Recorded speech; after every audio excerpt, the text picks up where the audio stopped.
Hello and welcome to this field tutorial. I'm Renaud from Mountains, and today we're going to have a look at the MMSoundManager system.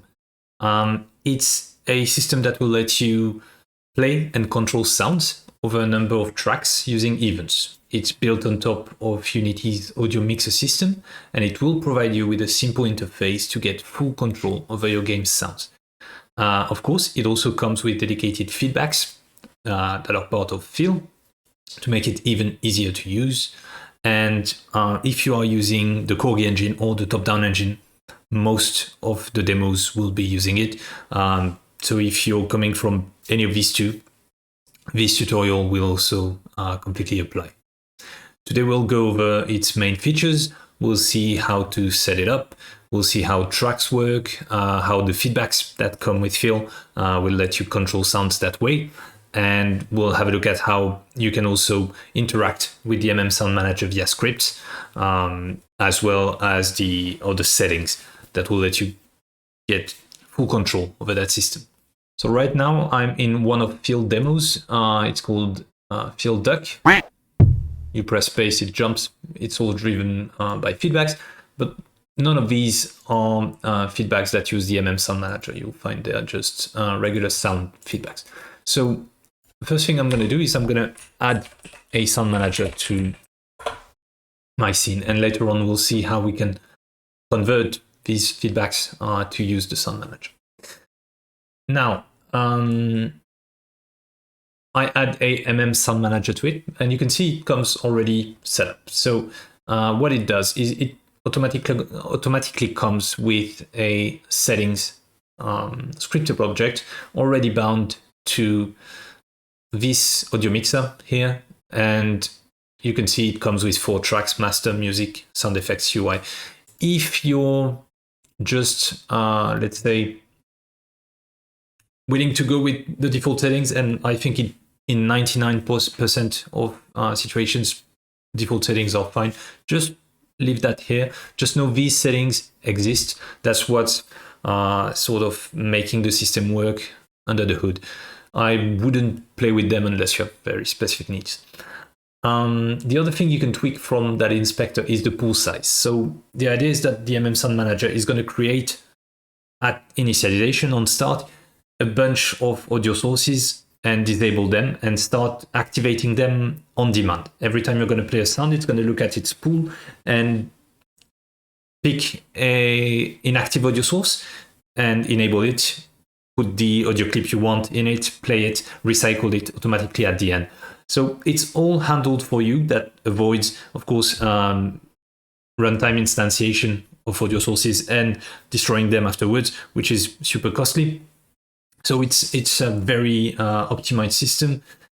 The only thing you need to be aware of is your pool size. It's the idea that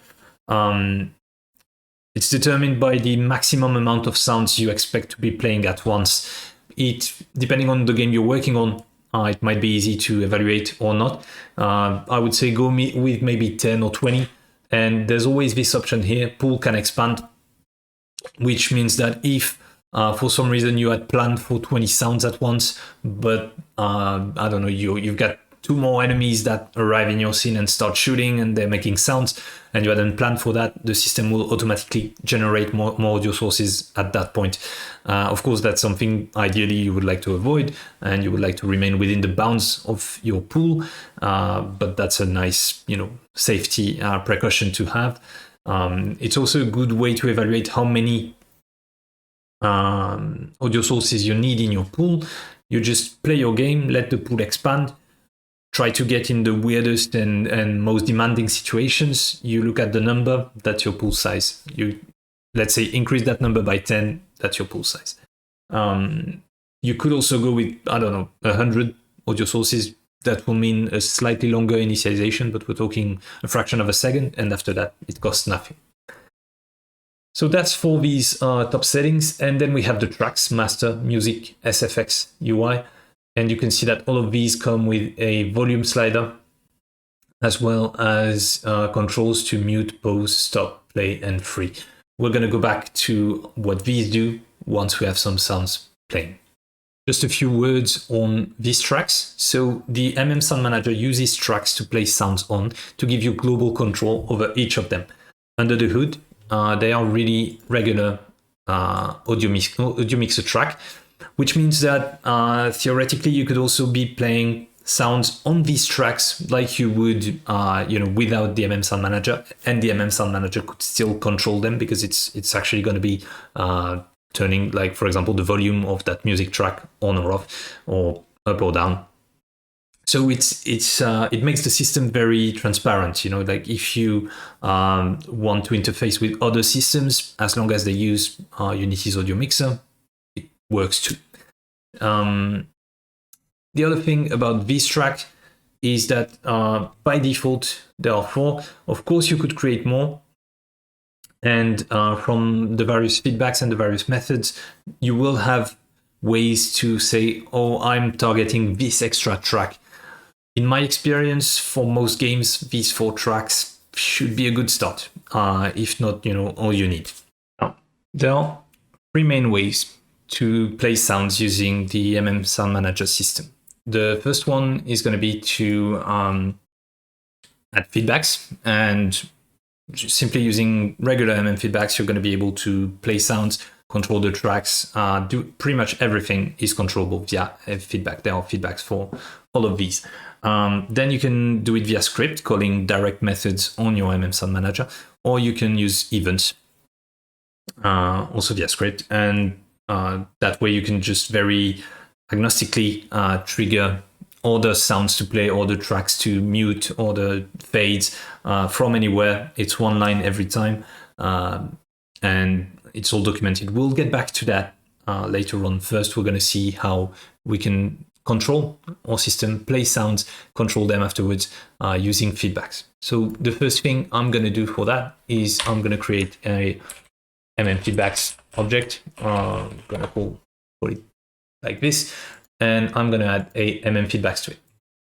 Now, what I want to do is add a feedback to play my sound. So you can see I have here a bunch of filters options. I have the audio source feedback, the sound feedback, which were historically the best ways to play sounds, but now we have all these MMSoundManager ones. And the one I'm going to go with first is the MMSoundManager sound feedback, which is the basic way to play a sound. So here we have all settings that are common to all feedbacks, and afterwards we have, after sound here, we have all the ones that are dedicated to this specific feedback. So I'm going to start by specifying an audio clip to use. That's the base ingredient, and I'm going to go with that note here. And you can see that I have these convenient play stop buttons that let me control the sound. And I can make sure that it's the sound effect I was after. I can also go with some random sounds. So let's say I set an array of 3. I can just pick 1 note, 2 notes, and 3 notes. And so now when I play, it's going to pick randomly one of these every time.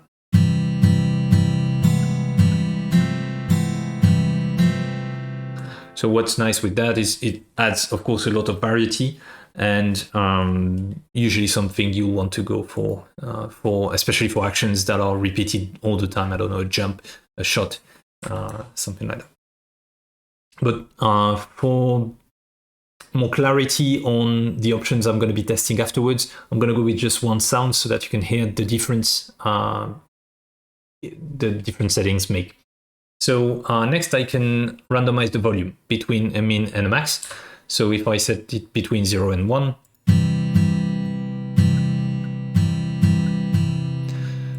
also a nice way, if you don't have many sound effects, that's a nice way to create a bit of variety.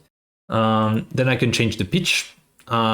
Because this is like a guitar note chord, I'm going to go with something very, very light, like 0.98, 1.02, something. And you can see it already sounds like that guitar is out of tune. So maybe don't do that with actual instruments, but with, I don't know, gun sounds. It's usually a really good way of making it feel way more alive. After that, we start seeing our MMSoundManager settings. So the first one, of course, is the track. I have sound effects, music, UI, master. So there's no real difference between these tracks. It's up to you to decide if you want to put something on the SFX track or the UI track or the music track. What that gives you is like different drawers, and you have options to control each of these drawers separately. But there's nothing preventing you from playing a sound effect on your music track, if that's something you're after. And of course, the master track controls them all. Then I have an ID. The ID is something I define, and that will let me find my sound later on. So we will have other feedbacks to maybe stop a sound, pause a sound, change the volume of a sound, and all of these will ask for an ID. That's this ID. Here we have two options, very, very optional and uncommon, I would say, but that lets you define an extra audio group. So if you click on it, you'll see that these are the ones that come by default with Feel, but you could add more. And that's how, if you were to add, I don't know what extra track you would need, but ambient sounds, let's say, well, you could target that with that specific field. Otherwise, just leave it blank. And likewise, it lets you also recycle your own audio sources. Going the extra mile in terms of options here. I don't know in what situation you would want that, but it's there. And then you have, so usually just leave these two empty. Then we have the loop option, whether or not you want your sound to play forever. And we have the persistent option. This will define whether or not your sound should survive moving to another scene. These two are important because you'll find methods and feedbacks to stop or basically control all looping sounds and all persistent sounds. It's like extra categories. Then we have the fade option. This will trigger fade when we start playing our sound. So I don't think it's gonna. Maybe it's gonna work with that guitar note. So now I have a fade in place, and what it's going to do is it's going to start at a volume of 0 over a duration of 1 second, and using that curve with a bit of ease in and ease out. So if I press play, you can see the volume is gradually increasing. If I just set it to 0.2 seconds, only the start of it will be fading, of course. Maybe not something you do with a guitar sound like that, but for music, for example, that can be nice. Can also allow you to fade out a sound, because there are options for that, and fade in another one. Then we have the solo options. So for these, I think I'll go back to the solo later on, because we need more than one sound playing.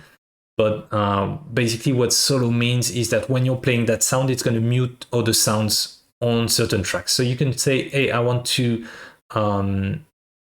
be solo on the track I'm playing on. So you check that box, and it would mute all other, in this case, sound effects for the duration of that sound. If you check auto unsolo on end, what this will do is when you play that guitar note, all the other sounds on that track will stop. As soon as it's finished, all the other sounds will come back. And then we have solo all tracks, basically doing the same thing, but for, you guessed it, all tracks. And after that, we have settings that will be familiar to you if you're used to audio sources. It's exactly the controls of the audio sources, and it's basically just passing that to the audio source.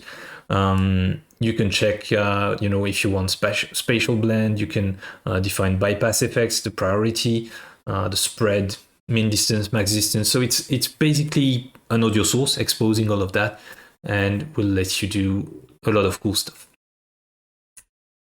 So now that we have our first sound playing, we may want a way to control it. So to do that, we create a new feedback. Call it second feedbacks, and we add a MM feedbacks to it.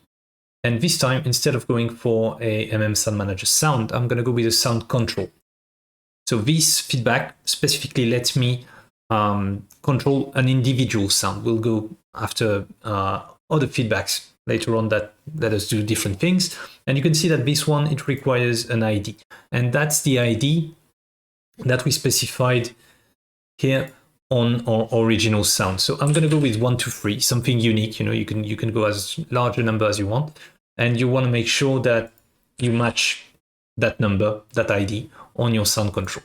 Now, I'm going to change that for maybe another sound, maybe some music, field music, and you can see I already lowered the volume to 0.3 because otherwise it's too loud. I'm actually going to go with 0.2 and hope you can hear me over the sound of the music. So if I press play here, nothing happens because I haven't played my sound. Now I play my sound, you can see the music starts playing. It's going to be long enough for the demonstration. Now if I go to my sound control feedback, I have options here to say, hey, I want that to pause, to resume, to stop, to free. So if I press pause, instantly when I play that feedback, of course, the sound pauses. If I press resume, it resumes. If I press stop, it stops. I can then go and play it again from the start, and I can also free it. And what this does is it's going to stop the sound, and it's also gonna return the audio source to the pool. So that means that sound is dead. And so I can see what this does if I open my don't destroy unload sort of foldout here.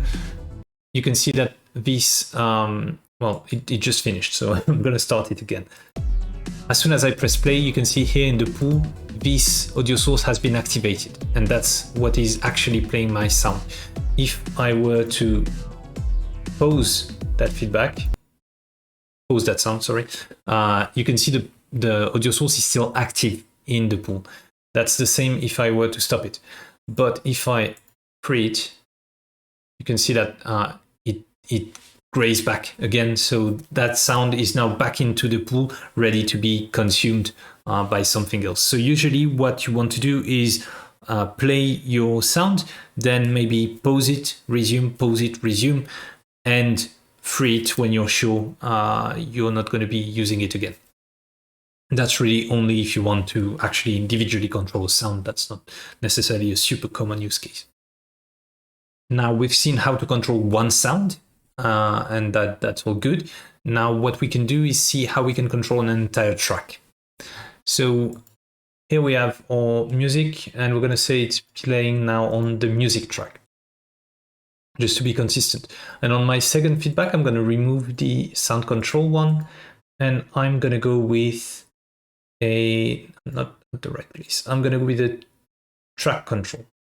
So what this thing is going to do is basically gives us the same tools and even more, but to control an entire track. So this time what I'm going to do is I'm going to say this music should loop. That way I don't have to go back and reignite it every time. Let's play. You can see it starts playing on my sound manager here. Another thing I haven't shown you is we have all these debug controls. So at runtime you can just simply change the volume like this, and you can of course just type a value. You can mute the track by pressing the mute button. You can see it changes the volume. You can unmute, it goes back to whatever it was. So if I was at 0.47, I mute, unmute, I go back to 0.47. I can pause the entire track. That will, well, you guessed it, pause the entire track. I can stop, play, and just free the entire track, which is going to be freeing all the audio sources playing on that track. Now, if I go back to my second feedback here with the track control, of course I have to select my track, and you can see I have plenty of options. I can mute the track, mutes the entire track. I can unmute. I can set the volume to something. So that's basically doing the exact same thing I was doing with the debug controls earlier. I can pause the entire track, I can play the entire track, I can stop the entire track, play the entire track again, and I can free the entire track. Right now we have, of course, only one sound playing on it, but if we had plenty, it would impact all of them. And you can see I just press the play button for the free order, and our sound is back in the pool. So yeah, that's track control. Very similar to that, we have the audio all sounds control. So this one, as you can see, lets you pause, play, stop, free all but persistent, and free all the looping sounds. And this will impact all the sounds playing through the MMSoundManager. So not going to do a demo of that, but you get the idea. Also a nice way to maybe clean stuff at the end of your level, for example. Moving on, we have the fade controls. And so there are two, sound fade and track fade. I'm going to go with track fade, but it's basically the same idea. Just going to show you the sound fade. You can see it's fairly similar, except this one, of course, requires a sound ID. So that would be 1, 2, 3 for us. And on the track fade, it's, of course, a track selector. Just going to go with the track fade, and actually going to just press play, set that on music. I'm going to go and start my music, press play on that first feedback. Now on the second one, here I can say, okay, I want the music track to fade over maybe 2 seconds using this twin. And I could also go with an animation curve, but I'd rather use a twin. And I want the final volume to be 0. So I'm going to wait for the track to play again. Why is it not? Oh, it's not looping anymore. Sorry. Just going to make it loop. So loop, start again. Play. All right, so this time we should have plenty of time to do tests. So a 2-second fade towards a final volume of 0, so basically muted, using an in-out quantic. And you can see over the 2 seconds that feedback just played, we lowered the volume. And now the track is still playing. I haven't paused it. I'm just fading. So if I go back to, wow, that's going to kill my ears. But if I go back to 1 over 2 seconds, you can see we are fading the music back in. And of course, that's doing the entire track. So it could be nice when, I don't know, you're pausing the game and you want to pause your background music. With the individual controls, using that, you can do crossfades. So you can have a sound, maybe your pause menu music would fade in while another sound fades out. It's the same thing as the track control, really. Now, the last feedback I would like to show you is a way to save and load your MMSoundManager settings without a single line of code. It can be useful if you have like a sound options menu, for example. So you can see that on our Sound Manager here, we have all these track controls, right? So I can press play and change my settings like so to some weird stuff. That's going to impact, of course, at runtime, everything that's playing. But if I exit and start again, you can see we've lost all values, but we can save them. And so let's say I change that. I can use the buttons, the debug buttons that are here, and that's going to basically do the same thing as the feedback or an API call would do. So I have this, I don't know, stairs pattern for my tracks. I'm going to press save, exit. You can see it resets. And when I'm going to press play again, because in our advanced settings here, we have this checkbox, auto load and auto save. Auto save is unchecked, auto load is checked. That means that the next time we're going to press play, it's going to load the settings we just saved. So if I press play, it loads. You can see we're back with my stairs pattern. Now, if I was to prevent auto load, of course, I would have to press play. Nothing would happen. I would press load, and it would apply load and apply the settings.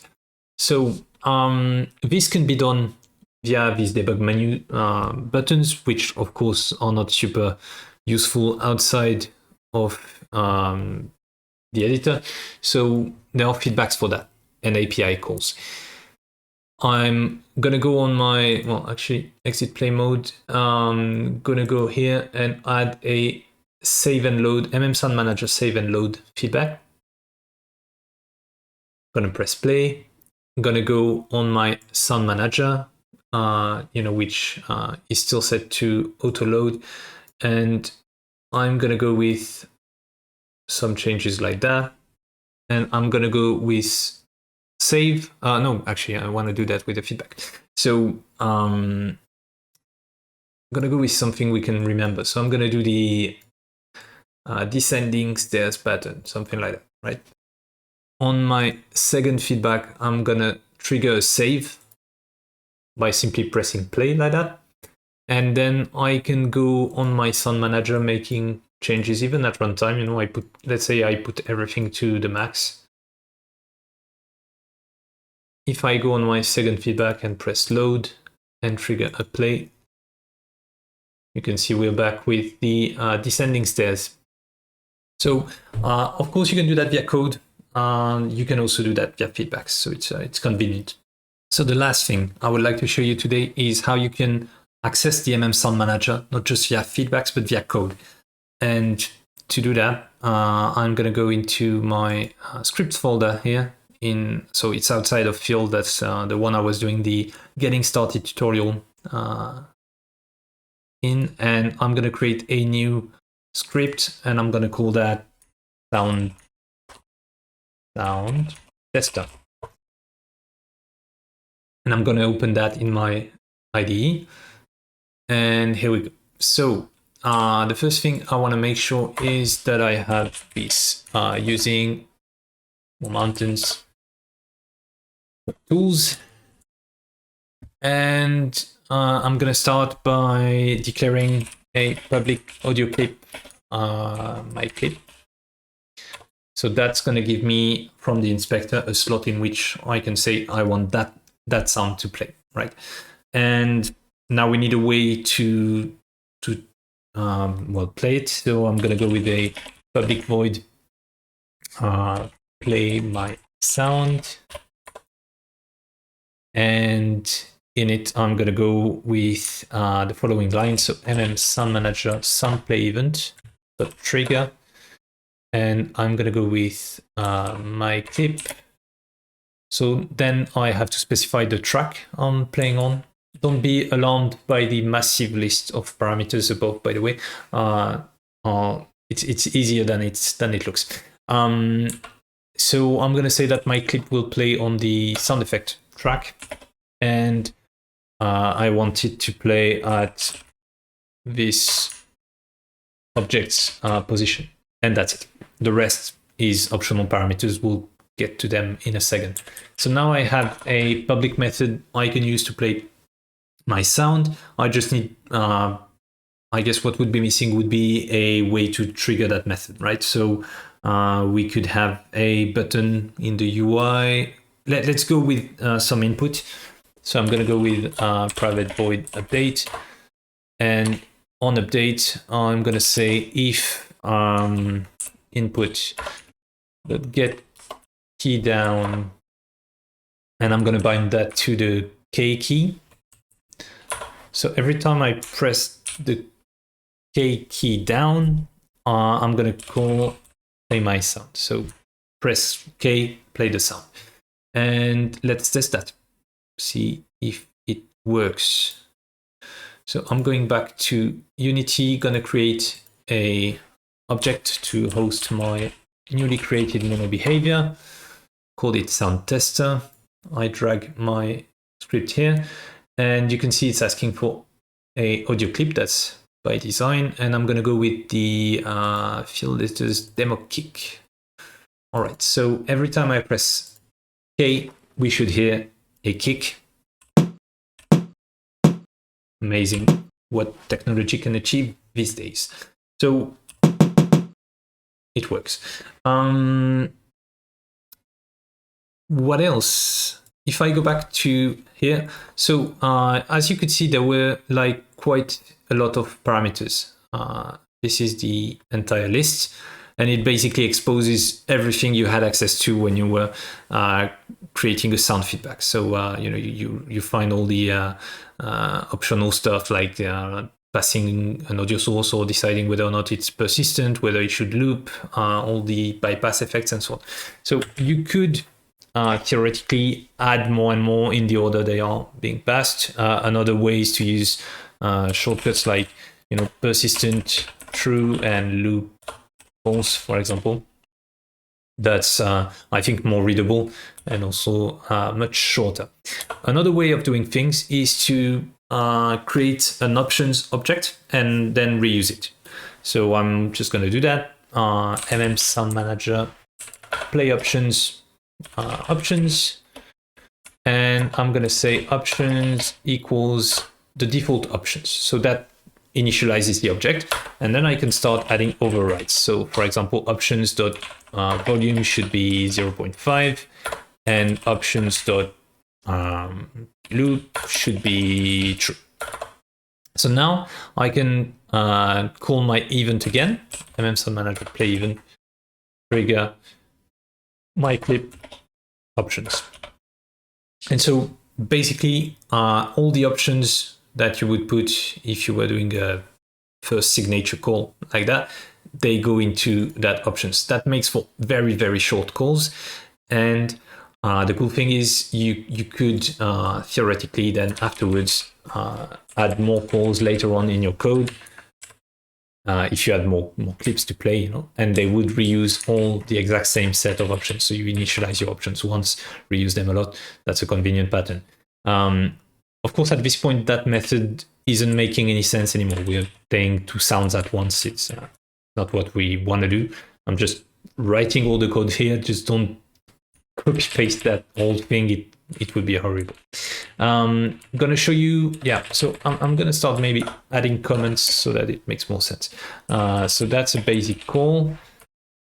This is a call with options. What else do we have? We can do a singleton call.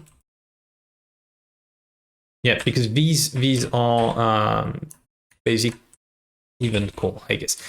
So you can see we are triggering events. The nice way with events is that you don't need to know whether or not there's something listening. You're going to be using that event, and if there is a MMSoundManager in your scene, then it's going to catch that event, play a sound. But if you don't have an MMSoundManager, you won't get any errors. It's just not going to play the sound. So it's less coupling, and usually the recommended option. Likewise, the second one, so that's an event call with options. It's also recommended. It's very, very good to do it like that. Slightly less good, more coupling, the singleton call. So that would be MMSoundManager.instance. Whatever method you want to call. So in this case, play sound, and you would find the exact same signatures. So you could go with options. All right. So that's the same call as this one, but this one is using the singleton pattern. So it's going to find the one and only MMSoundManager in your scene. The last option, I guess, would be to, at the top here, declare a public MMSoundManager, my manager, and then later on do a direct call, my manager.play sound, my clip options, like that. These last two, I mean, maybe in some situations there's a good reason to do that. Most of the time I wouldn't. it's not ideal. It's more coupling, and honestly, not much to gain compared to the triggers, the event triggers. Actually, mostly stuff to lose. So yeah, that covers how to play a sound. Let's say we now want to control that sound, right? So yeah, let's control the sound. So let's say that later on you want to, I'm gonna remove that. Let's say that later on you want to modify that sound. You want to stop it, maybe. So I'm gonna duplicate that, and I'm gonna say that when I press L on my keyboard, I want to stop my sound. So now, of course, I need to create a method for that, right? So I'm gonna go public void stop my sound like this. So now when I press L, I'm gonna stop the sound I created. And to stop a sound, it's also fairly simple. You go with the MMSoundManager sound control event, and you trigger it, and you pass to that sound. You need to say what you want as an event type. So in this case, I would like to I don't know, stop it directly, and I can use the sound ID, or I can use the audio source directly. So in this case, sound ID, I'm going to leave it at 0. Can I directly pass the audio source? I don't remember. But I'm going to go with my audio source like this. And first of all, I'm going to go here and say private audio source, my audio source, right? The cool thing is these events, they also return an audio source. So you can do something like that. And it's not happy. Yeah, because it has to be an int. So I think I can do that. And let's give it a try. So I'm going to save that, and I'm going to go back to Unity. There we go. So K to play, L to stop. I'm going to change the clip to something longer because I'm not sure I'll have time to stop a kick in midair. I'm going to go with the fill block music. K to play, L to stop.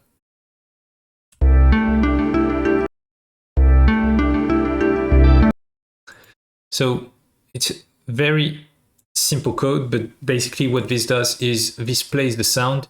By storing the audio source into that variable here, I'm able to stop it later on.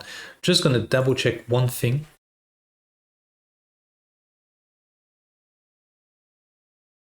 How do I specify the sound ID? Maybe ID? Yeah. 33.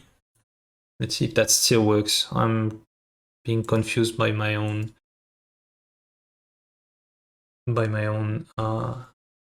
methods. So K now stops. Yeah, okay. So this works.